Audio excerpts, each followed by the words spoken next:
Assalamualaikum warahmatullahi wabarakatuh. Saya Syahriholik dan Nono 23187 akan menjelaskan tentang soal yang ada di laprak anatomi, laporan observatif anatomi. Pertama itu menanyakan tentang area Brodmann dan fungsinya secara lengkap. Jadi pertama itu ada daerah di nomor 4 sini itu fungsinya untuk mengontrol gerakan volunteer wajah dan ekstremitas. Ini berkaitan dengan tractus pyramidalis, dinamakan area motorik primer. Nah terus sampingnya nomor 6 itu namanya area motorik sekunder, berfungsi untuk mengendalikan gerakan volunteer. Ini berkaitan dengan tractus extrapyramidalis. Misalnya otot manus kontraksi untuk menggenggam gelas. Itu yang berfungsi motorik primer. Nah, tapi biar gelasnya tidak jatuh, itu dipertahankan sama motorik sekunder. Fungsinya. Nah, terus area nomor 3, 1 dan 2 itu namanya area sensorik primer, di mana fungsinya untuk mengenali sumber, kualitas, dan kuantitas dari suhu nyeri ataupun raba tekan. Terus di nomor 43 di ujung dari area nomor 1, 2, 3 tadi itu ada namanya area gustatorik, itu untuk pergerakan lidah. Maksudnya mengendalikan rasa melalui indera pengecapan. Terus dari situ lanjut ke nomor 44 sama 45. Itu fungsinya sebagai area bicara motorik yang mengontrol aspek bicara motorik. Terus nomor 39, 40, dan 22 itu merupakan area bicara sensoriknya, di mana berfungsi untuk pengolahan, pemahaman, dan interpretasi bahasa baik lisan maupun tulisan. Terus di nomor 41 sama 42 itu namanya area auditori primer. Fungsinya sebagai kemampuan untuk menerima rangsang suara, dan jika ada lesi pada area tersebut akan menyebabkan penurunan pendengaran. Tadi area auditori primer, sekarang di nomor 22 itu namanya area auditori sekunder. Ini area interpretasi dan asosiasi pendengaran. Jadi bila ada lesi di daerah tersebut, maka akan menyebabkan afasia Wernicke. Terus di nomor 17 itu ada area visual primer. Fungsinya itu untuk menerima rangsang cahaya pada penglihatan. Jadi bila terdapat lesi pada area tersebut dapat memunculkan hemianopsia homonim kolateral. Terus yang terakhir di area nomor 18 sama 19 ada yang namanya area visual sekunder, berfungsi sebagai perspeksi visual kompleks kayak warna, gerak, arah objek, dan jika terdapat lesi pada daerah tersebut akan menyebabkan buta warna atau agnosia visual. Selanjutnya ada tractus pyramidalis dan extrapyramidalis. Ini merupakan jaras dari area motorik primer tadi. Area motorik dan area sekunder primer. Ya. Tadi ada di nomor 4 sama 6. ini berjalan menuju medula spinalis dan berakhir di cornu anterior medula spinalis aberrant. Saat melewati decussatio piramidalis terdapat serabut yang menyilang ke arah kontralateral tractus corticospinalis lateralis. Ya, yang tidak menyilang itu tractus corticospinalis anterior. Nah, tractus extrapyramidalis ini berfungsi sebagai pengendali aktivitas motorik yang dicetuskan oleh korteks motorik cerebri dan tractus pyramidalis menunjang fungsi tractus pyramidalis. Tractus extrapyramidalis terdiri dari tractus vestibulospinalis, tractus reticulospinalis ventrolateral, tractus reticulospinalis lateralis, dan tractus tectospinalis. Tractus pyramidalis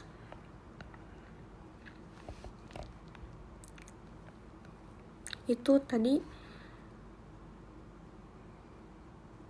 yang menyilang itu dari korteks cerebri gyrus praecentralis melalui kapsula interna dan pedunculi cerebralis menuju ke piramid.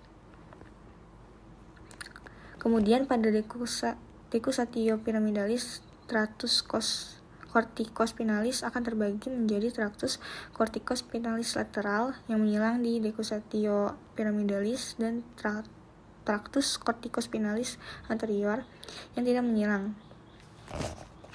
Namun akan menyilang di commissura anterior medula spinalis tinggi segmen yang bersangkutan. Nah, terus yang peripheral LMN jalur motorik akhir itu dari cornu anterior menuju lempeng motorik akhir di otot-otot rangka.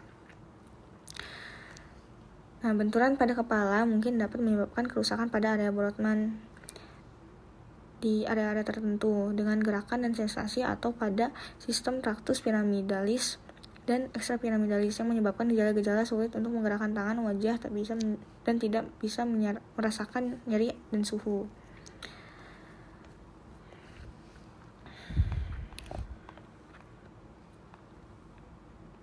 Terus selanjutnya encephalon cerebellum. Terdapat beberapa lobus di sini. Di sini yang warna merah yaitu lobus frontalis, yang warna biru lobus parietalis, yang kuning lobus temporalis, dan lobus occipitalis. Itu yang tampak dari luar. Selain itu juga terdapat lobus limbicus dan insulae. Tapi ada di daerah dalam gitu, jadi harus dibuka. Tadi lobus limbicus itu tersusun atas gyrus cinguli dan gyrus parahipokampalis beserta uncus. Nah, ini mengelilingi corpus callosum dan diencephalon. Sementara lobus insulae itu terletak tersembunyi di dasar viscera lateralis cerebri dan tertutup oleh gyrus frontalis inferior.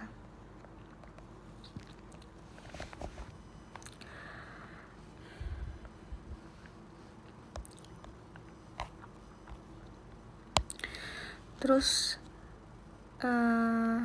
arteria cerebellum pada lobus flocculonodularis dan lingua itu mengandung nukleus vastigus untuk keseimbangan. Nah, terus ada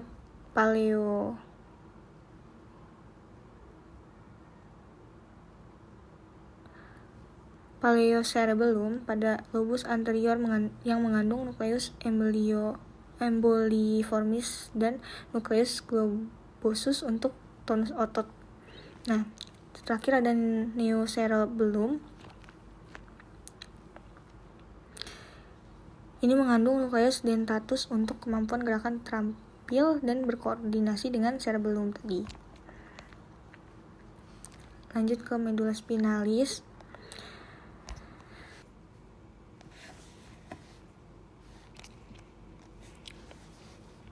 Nah, pembesaran pada medula spinalis ada dua, yaitu intumesentrica cervicalis dari C3 sampai T2, pembesaran klimaks di C6.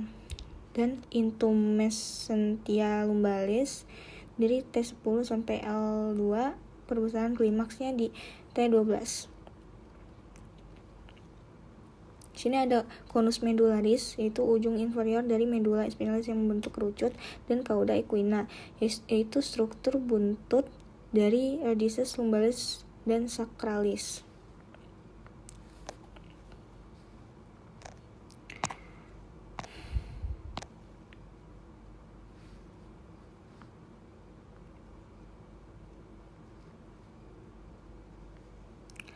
Oke.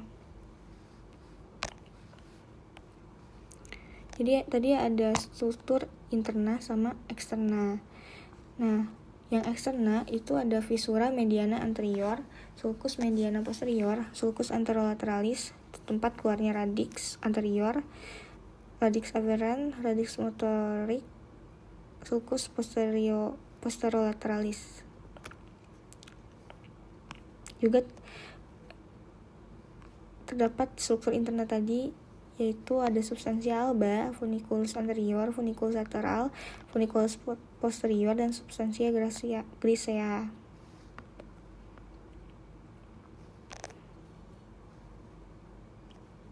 Lalu nervus cranialis. Ini terdapat 12. Nah, yang 1 sampai 2, nervus 1 sampai 2 itu keluarnya di encephalon, tapi 3 sampai 4 itu di trunkus 3 sampai 12 itu di trunkus cerebri, tepatnya yang nomor nervus 3 sampai 4 itu di mesencephalon. Terus nomor 5, 6, 7, 8 itu di pons. Sementara nomor 9, 10, 11, 12 itu di medula oblongata. Terus ini ada tempat-tempatnya.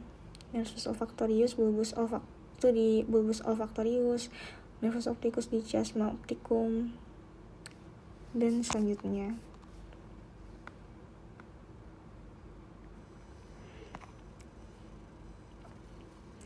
Ini tadi sama tempat-tempatnya.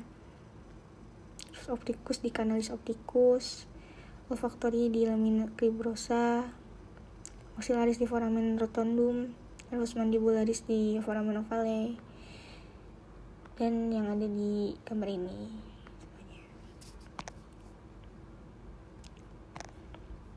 Di sini ada circulus arteriosus willisi. Itu ada beberapa arteri, di mana salah satunya adalah arteri carotis interna yang bercabang menjadi arteri cerebri anterior dan arteri cerebri media. Cerebri media 2 arteri vertebralis di anterior yang bersatu menjadi arteri basilaris yang memvaskularisasi trunkus cerebri, kemudian bercabang menjadi arteri cerebri posterior.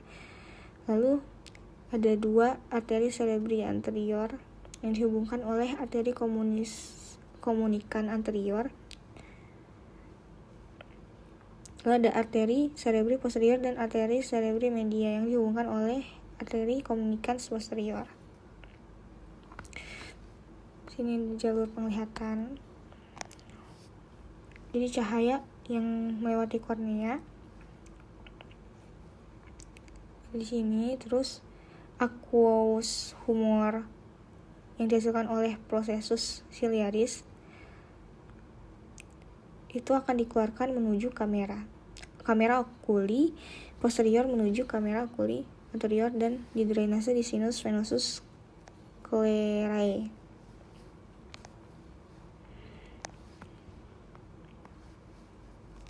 Ini penglihatan nasal. Jadi penglihatan nasal ini akan diterjemahkan oleh retina bagian temporal. Sebaliknya, penglihatan temporal akan diterjemahkan oleh retina bagian nasal. Nah, nervus opticus pada bagian nasal ini akan menyilang di chiasma opticum. Sini. Terus, nervus opticus bagian temporal ini tidak menyilang di chiasma opticum. Jadi serabut dari hemiretina hidung kiri dan serabut dari hemiretina temporal kanan membentuk tractus opticus kanan dan bersinaps pada badan geniculum lateral kanan. Sebaliknya, serabut dari hemiretina hidung kanan dan serabut dari hemiretina temporal kiri itu akan membentuk tractus opticus kiri dan bersinaps pada badan geniculatum lateral kiri.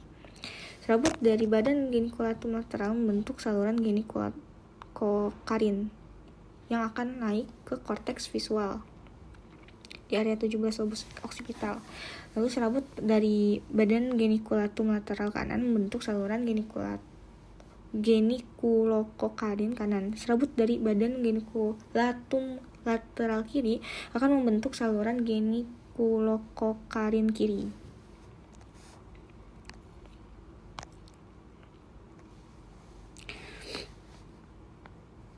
Ini ada otot mata.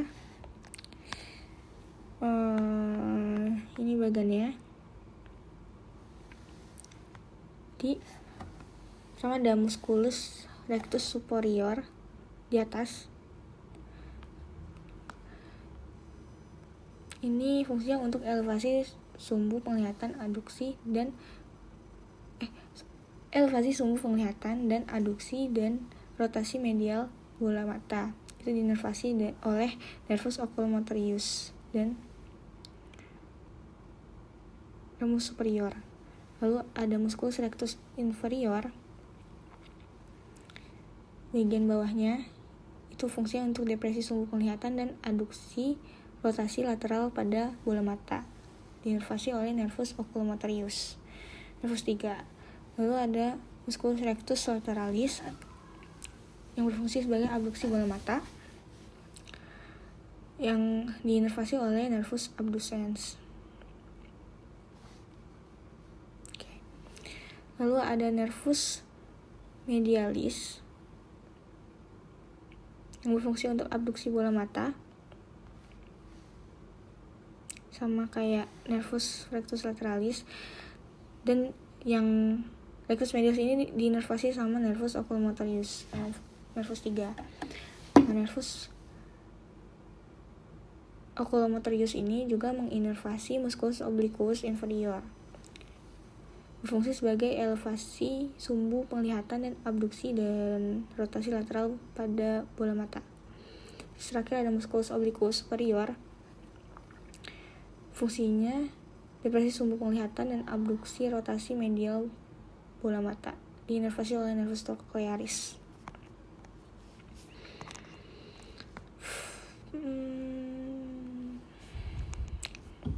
Perbedaan simpatis dan parasimpatis.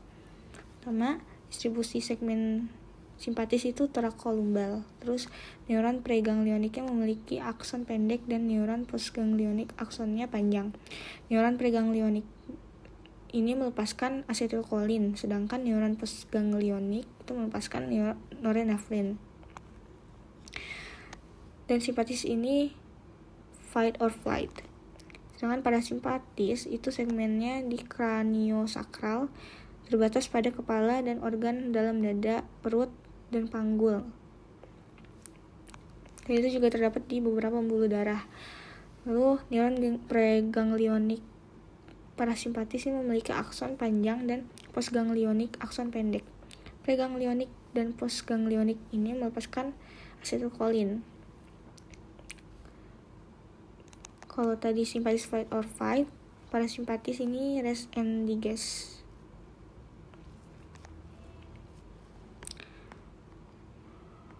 Nah, ini beberapa modalitas saraf kranial itu ada 7, yaitu general somatic aberrant atau motorik untuk otot skirt umum. Terus ada general visceral aberrant, autonom parasimpatis kelenjar dan pupil. Special visceral aberrant itu motorik untuk otot skirt yang berasal dari branchial otot pengunyah, otot mimik, musculus sternocleidomastoideus dan musculus trapezius. Dan itu juga otot pada laring dan faring. Terus ada general visceral aberrant sensorik umum pada organ visceral, yaitu nyeri, suhu, raba, dan tekan. Ada spesial visceral aberrant, sensorik untuk indera khusus derivat git, itu penciuman dan pengecap. Selanjutnya ada general somatic aberrant, itu sensorik untuk tubuh, contohnya nyeri, suhu, raba, dan tekan.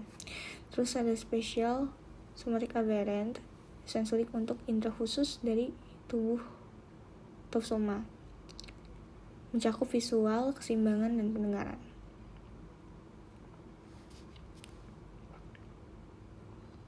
Saraf-sarafnya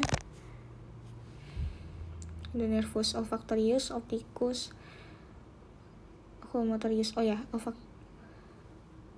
Olfactorius atau nervus 1 ini di modalitasnya SVA atau special visceral aberrant. Lalu nervus opticus itu SSA, oculomotorius GSE dan GVE, trochlearis GSE, trigeminus SVE dan GSA, abducens GSE, facialis GVE, SVE, SVA, GSA. Terus nervus vestibulocochlearis ini modalitas sama SSA. Selanjutnya nasopharyngeus itu GVE, SVE, GVA, SVA, GSA. Nervus vagus GVE, SVE, GVA, SVA, dan GSA. Terus nervus accessorius itu SVA. Terakhir hypoglossum itu GSE. Sekian dari saya, kurang lebihnya mohon maaf. Wassalamualaikum warahmatullahi wabarakatuh.